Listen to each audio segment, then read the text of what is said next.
Hi, everybody. Monday night. Welcome to Team Up. Can you believe, I don't know where you're calling from or zooming in from, but I think it was 97 degrees in Plano, Texas today. It's getting hot. Okay, so talk about getting hot. Let's talk about a topic that makes most people sweat, money. Let's talk about money. So this program tonight is called Money, Mindset, and Myths. And whether you know it or not, you have a relationship with money, all right? And most people live in a paradigm when it comes to just about everything in their lives, but you live in a paradigm about money. You have beliefs and habits, values that are all attached to this paradigm that for the most part was probably created for you by the time you were 5 or 6 years old. But these paradigms, these habits, these beliefs, these thoughts really do affect your ability to create abundance and to create prosperity for your life. David Beavers told me, 25 years ago, he said, get your money right, get your life right. And what I've learned is that money is a magnifier. Money is a magnifier of who you are and what you're all about. So this little program tonight, it's going to be two parts to this program tonight. My intention for this program. So my goals for this program is, number one, is to help you change your relationship with money. Number two is to explore your blocks and your barriers to success. It's to inspire you, my friends, to think and dream bigger. And also my job is to kind of keep you on this path. You know, one of the things I talked about on the call Saturday morning that I did was that the best relationships are the ones where there's a little bit of support and challenge. And my job as your national marketing director is to support and challenge you. It's to support and challenge you. So I'm going to pull up my PowerPoint and let's get this started.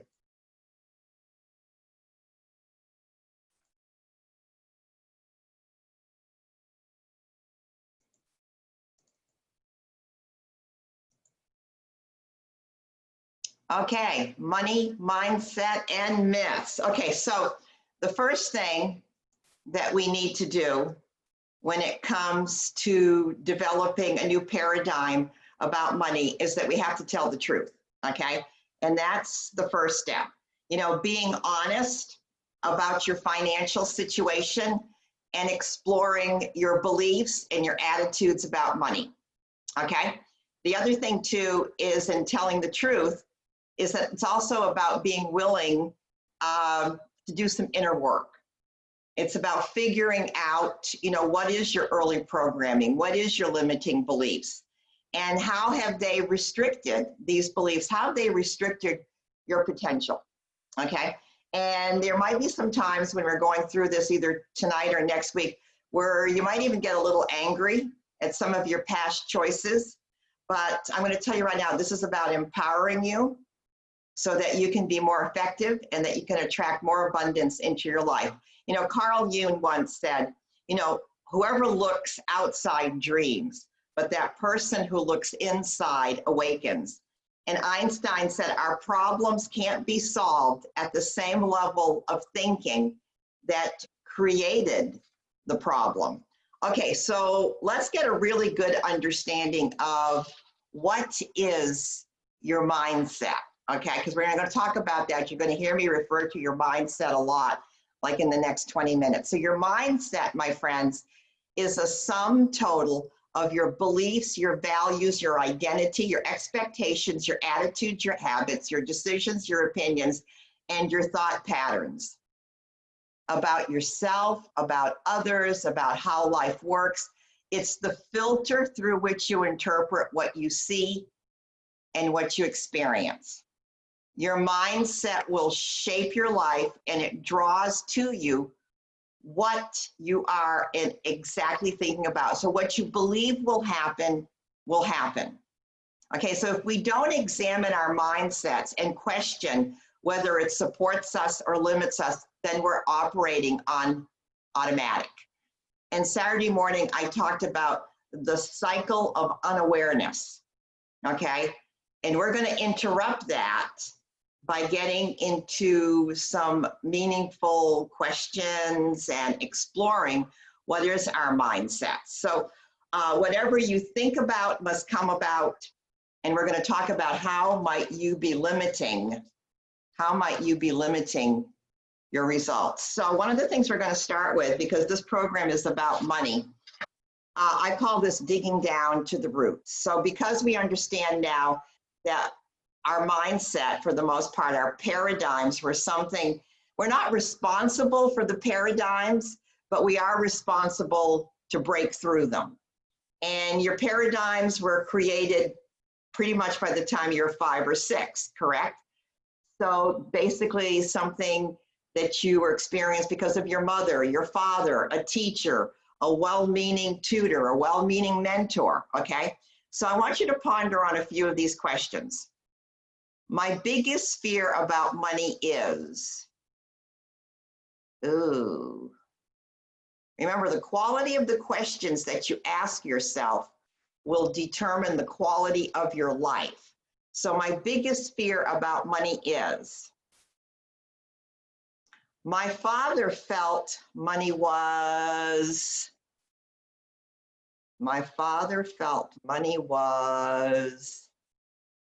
and of course, if we're talking about our dads, and this is not about judging our parents, my mother felt money was. Number 4, in my family, money caused. Number 5, my early experiences with money was.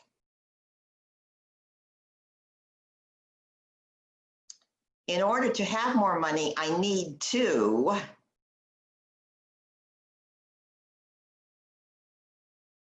People with money are. And if I didn't ask you this one, money equals. Now, what we're going to do is I'm going to post these questions on the Team Up Facebook page, because this is not a one-shot deal. You know, I want you to continue to explore through this, but I also don't want you to overthink your answers to these questions. So I came up with a list of some self-limiting beliefs, because here on this page it says the first step is to tell the truth about where we are with finances and our beliefs about and our attitudes about money. The next thing is we have to replace beliefs. So you must learn a new way to think before you can master a new way to be. So here are some self-limiting beliefs, okay? And you might say these, you might think these, because remember, this is pretty much automatic pilot. Life's not fair. I can't afford that. I'm not good at that. I'm not worthy of that. I will never get out of debt. It's hard. It's hard to make money. I'm too young to make money. I'm too old to make money. I don't have enough time. Okay? Well, let me tell you, you just can't have everything that you want, Teresa. Oh my gosh, that was my mother. You just can't have everything you want, Teresa. Idle hands are the devil's workshop. I always get the short end of the stick. I'm not meant for that type of business or this type of business. I don't have a creative bone in my body. Wow. You know, I sat with Lauren Slocum about 2 years ago in Memphis, Tennessee, and sitting around the table were all the vice presidents of the company. And she went around and did an exercise with people that were sitting around the table. And the exercise was this: money is. Money is. And I had to keep answering.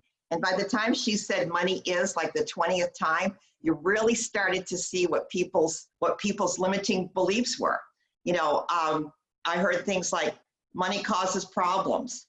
Money creates problems. Money is work, it's hard work. Money is complicated. And the one that I grew up with in Claremont, New Hampshire, the one I had to bust through, was what I heard all the time. My mother always said, people like us don't. People like us don't shop there. People like us don't take those kinds of vacations. People like us. And so those were some things that I had to break through. So what are more empowering beliefs would be, I am enough. I am making a difference. I am a magnet for growth. I am a magnet for distributors. I am creative. I'm fresh. I'm powerful. I'm knowledgeable. I am so grateful for this business. I am so grateful for the growth. I am providing a great and valuable service to my friends, my family, and the community. And here are some powerful affirmations about money. Money expands possibilities, okay? Money is tithing. Money is getting debt-free. Money is saying yes more often. Money is a problem solver. Money is opportunity. Money is choices. Money is energy. Money is freedom. Money is freeing. Money is my friend. Money is an adventure. Wow. Now those are some beliefs. So many of us come into this business and I hear people say almost the first thing, I don't want my friends to think that I am selling them something.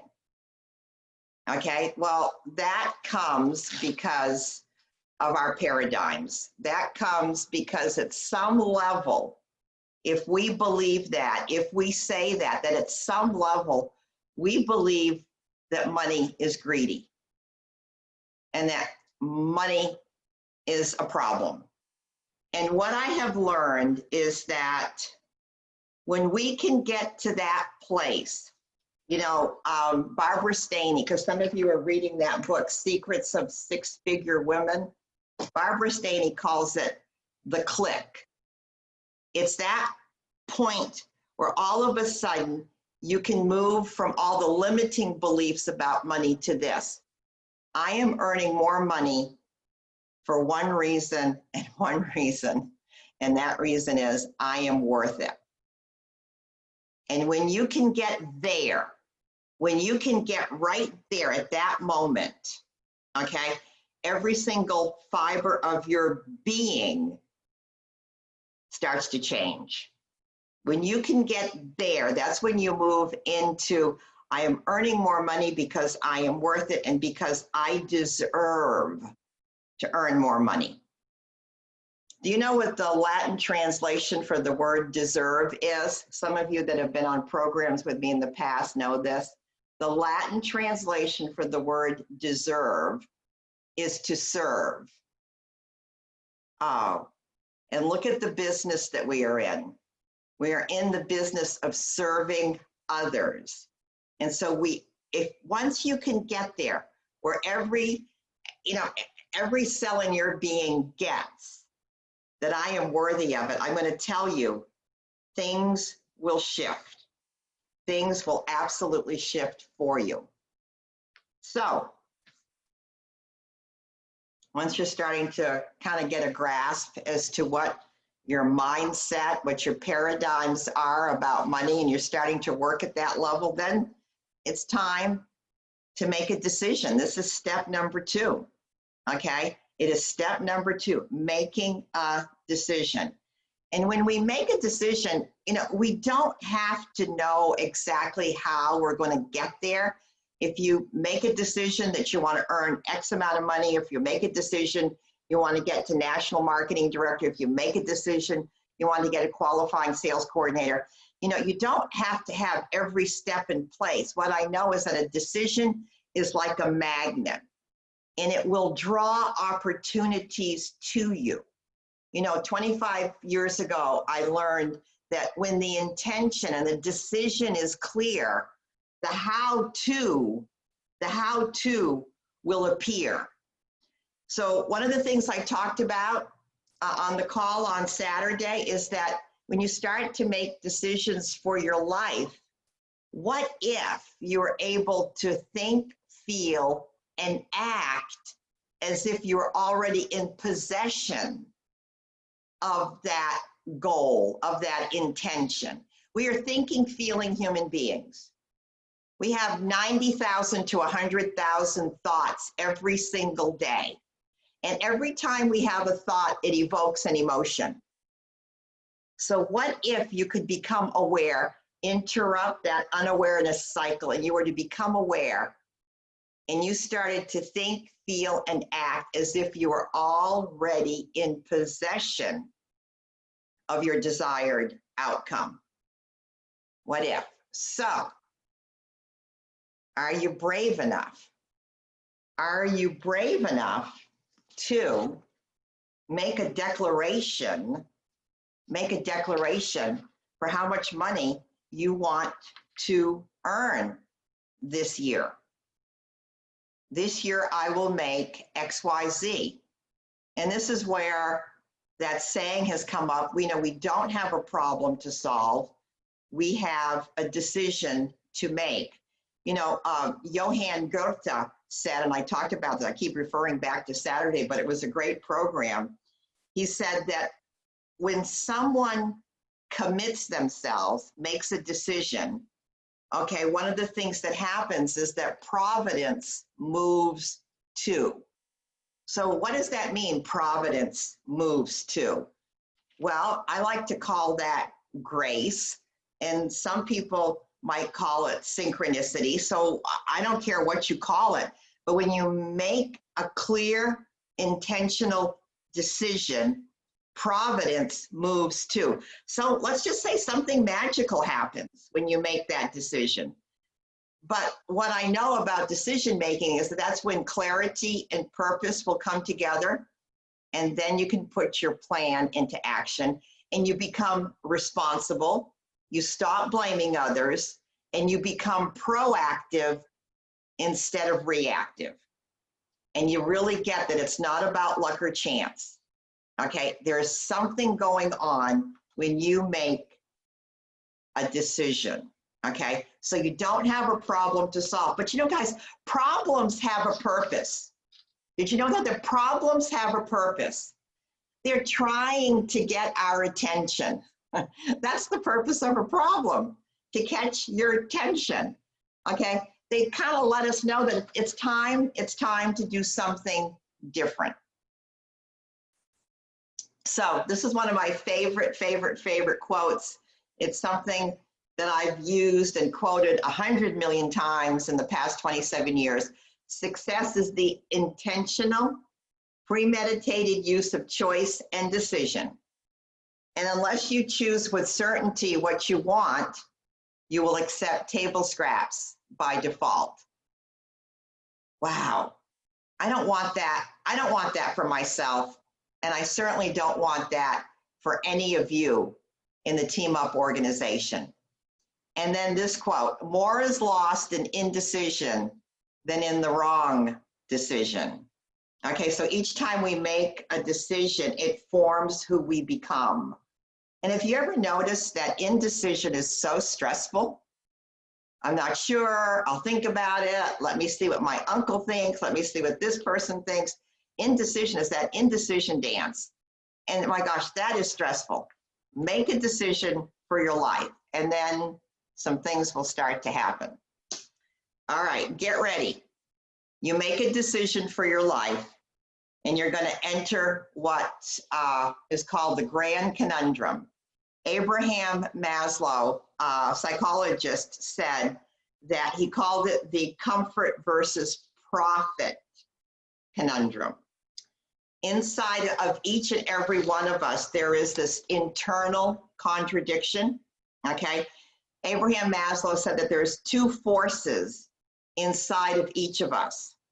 One that wants to cling to safety, and the other wants to push us forward. Oh my goodness, can you see Allison quoted Abraham Maslow today. Can you see that, how that could be a problem? Part of you says, I want to be safe. I don't want to take any risks. I'm afraid. And the other part of you says, come on, I want to do forward. I call it divine dissatisfaction, okay? But this is what Abraham Maslow said. You get what you really want, not what you ask for. So at the end of the day, whatever you really think you're worthy of, whatever you really think you're deserving of, that's what's going to show up in your life if you're not committed to moving through, getting into action. So once you make a decision, get ready. You get ready. Coincidences will start to show up in your life. This is what Goethe was talking about, providence moving to. You know what I call coincidences? I call coincidences, that's like God acting anonymously. It's God acting anonymously is a coincidence. The other thing that will happen when you make a clear decision for your life, expect that change is going to happen in all of your other relationships. Everything will start to change. Something empowering. It's like you order a pizza and not just one slice of pizza is going to be changed. The whole pie is going to be changed. And then here we go. Get ready. You make a decision, you can expect resistance because there's that grand conundrum Abraham Maslow was talking about. What are some of the things that you might find yourself saying? Well, here we go. And we see it all the time in this work that we do. I've been doing this for 27 years. I have seen people say this over and over again, and they don't realize that they're just caught in the contradiction. How many times have I heard it say, I have no time? Okay, too busy. You procrastinate. I heard it said, I'll do it later. Hey, so-and-so, this is what we need to do to help you move forward. I'll do it later. Okay, you defer decisions. I can't make a decision, you decide. You lose interest. Okay, this is boring. It's not really my thing. You become forgetful. Oh, I see this all the time. Oh, I meant to do that, but I forgot. You're disorganized. Where did I put that again? I'm sorry, Terry. Can you send that to me again? I'm sorry, Terry. Can you send that to me again?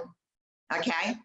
You start to fog up, you space out, you feel paralyzed, okay? You find reasons not to act. I can't do that because my dog has to go to the groomers, okay? This is that you become impatient with the process. This is taking too long. And here's the number one thing that will happen when you make a decision. Count on this. You're going to keep running into naysayers. You are going to keep running into other people that tell you what a mistake you are making. That, my friends, is what happens in the with resistance. So let's decode resistance. All resistance comes from one thing, fear. And at the core of all fear is a belief. And we just talked about it. All these beliefs were made early, often unconscious, and they have very little to do with reality. So how are we going to ride out resistance? Well, we're going to ride out resistance when you become recommitted to your decision. So 4 years ago, I was working with a life coach. Some of you might know her. Her name was Joanne Marceau. And I told her I wanted a continuum. How can we break that unconscious cycle? And we worked for 2 or 3 days, and it was pretty empowering because she's a pretty neat lady. And this is the continuum that kind of put together. So this is what happens when you set a goal or you make a decision. The first thing that I want you to be aware of is notice. Notice what I call nagness. I call her nagness, okay, because she's the voice in your head. All of a sudden, that internal dialogue, when you make a decision, okay, I'm going to earn $1,000 a month, or I will be national marketing director in 2.5 years. Listen for that voice that's in your head. And the voice that's in your head is nagness. And she's going to tell you, stop, it'll never happen. It's too much work. She's going to really encourage you to play small, okay? So pay attention to that. So I want you to know every time you break a habit, or you're looking to break a habit, or you're looking to break a pattern, okay, Nagness is going to tell you to stop. She's going to say, stop, don't listen to that, play it safe, okay? And that's where the conundrum comes in. This is what Abraham Maslow was talking about. This is Nagness, all right? So what happens then is that Nagness talks to you, you go into resistance. But what if I told you that without this, without the resistance, you could never become the diamond that you were destined to be? What if I told you that without the resistance, there is no growth? Without the resistance, okay, I like to use the analogy of a seed. You know, you plant a seed into the ground, all right, and its intention is to grow into a tree or a beautiful flower. Think of what that seed has to go through, okay? It's going to move through soil. It's dark. It's intimidating. It's trying to push its way up through the light. It's scared. You want to talk about resistance? Think of the resistance that a seed experiences as it's trying to come into the light. Guys, that's what resistance does. Without the resistance, that seed would never bloom into the tree or the plant. Without resistance, you will never, ever, ever bloom. So we have to stop looking at resistance as something that is, oh my gosh, it's so frightening. And we have to look at this is a blessing. Resistance is a blessing. So what's happening in the resistance? This is when you're creating new neural pathways in your subconscious mind, in your brain. New neural pathways. You're building and you're creating new paradigms. And do you know what's going to help you to move through resistance? Gratitude. Every single time when you're in resistance, if you can shift into gratitude, gratitude is like a great fertilizer, an organic fertilizer for that seed. That's what gratitude is. Okay, so it's going to help you to move through resistance into action. Okay, here we go. You're moving through, you're into action. Okay, action is one of those things that overcomes resistance. Okay, so just like gratitude is fertilizer for that seed, action is equally as powerful. Okay, we're building new neural pathways here. Okay, so if you're not stretching in the action plan, then you're not growing. That's why you have to do things that are really frightening to you. That's why you've got to get into the cave. The cave that scares you is where all that gold is. So from action, then we have momentum. Okay, so we're doing things. You know, we're doing things that frighten us a little bit. We're creating new neural pathways. We're creating new paradigms. And oh my goodness, look at this. We have some momentum. So what's happening here? You're developing new skills. You're developing new habits. And guys, you're building your confidence. You know what confidence is? Confidence is the memory of success. Confidence is the memory of success. You're building new neural pathways. All of a sudden now you're hitting productivity, okay? You're hitting productivity. Your self-esteem is growing. You're now reaping what you're sowing, okay? You're sowing, you're reaping. And right before you hit your goal, count on it. Count on it. You will hit resistance again. I see it every single time. I especially see it when I'm working with people who are trying to get to national marketing director. They're almost there. They're almost there. And I'm hearing things like, I'm exhausted. I can't do this. I don't know if this is worth it. I'm not sure if this is for me or not anymore. Right before they hit the goal, they hit the resistance. Stay with it, stay with it, stay with it. That's when I know. That's when I know they're almost there. Boom, there's the goal. All right, guys, it's 5 after 8, 5 after 9 East Coast time. I know some of you have some other calls you want to jump on. There's the cycle. This is how you break that unconscious cycle of awareness that we live in. All right, next week we're going to get into values. We're going to get into some other steps that you can take so that you can continue to make decisions that serve you, decisions specifically about earning abundance, prosperity, and money. All right, guys, I'm going to hang out. If any of you have questions, for those of you that want to jump off, go ahead. Kathy, if you want to unmute everybody.